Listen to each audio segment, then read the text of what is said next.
the Prophet ﷺ said, they are not the combatants. They are in the army against the Muslims. But for one reason or another, they were forced to or compelled to.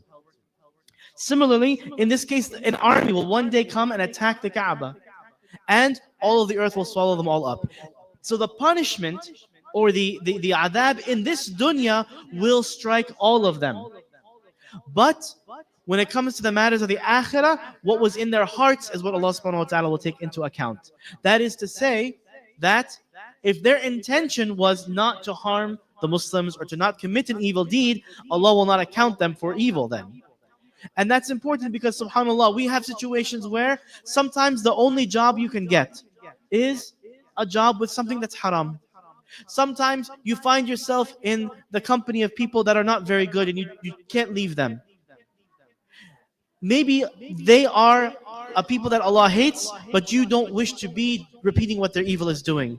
Maybe we are living in a country that is responsible for many, many evil things around the world. Our hearts are against them, are against the bad things that this country is doing.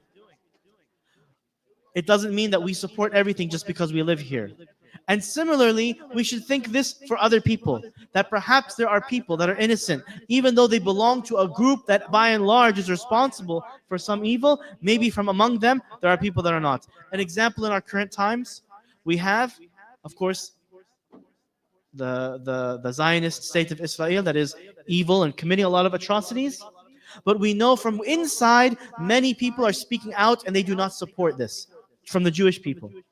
And in fact, some of the most outspoken people are Jewish people that are speaking against the genocide against the Palestinians, and they have been for a long time.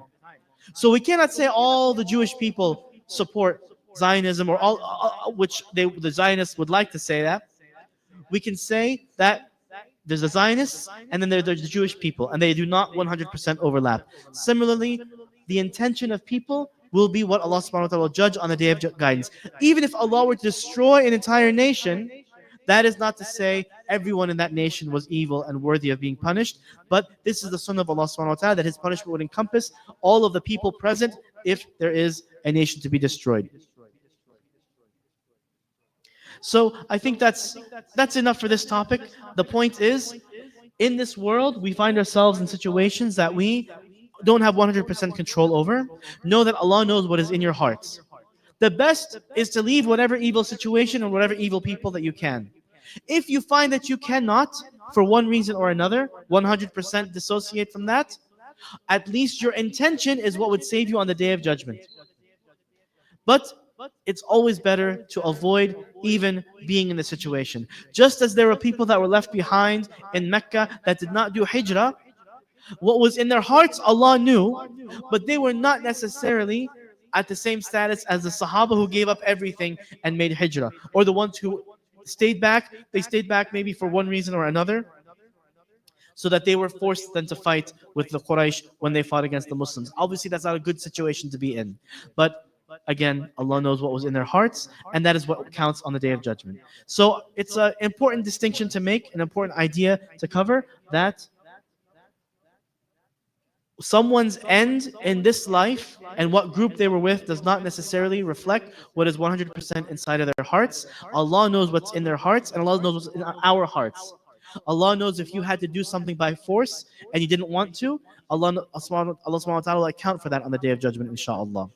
And then we should always work, of course, to make our intention and our actions to be aligned, and also to have that outward association of what's good and what is bad, inshallah.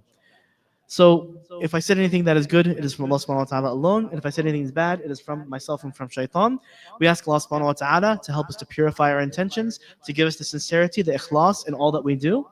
And we ask Allah subhanahu wa ta'ala to keep us always with the righteous companions and in the situation that is always going toward the right. And we ask Allah subhanahu wa ta'ala to help, support, protect, and to defend our Muslim brothers and sisters that are facing oppression, difficulty, tragedy, disasters all throughout the world. And there are too many places really to list off adequately. So we just ask Allah subhanahu wa ta'ala from His wisdom and His knowledge to help and to support all of our brothers and sisters, as well as ourselves included in that.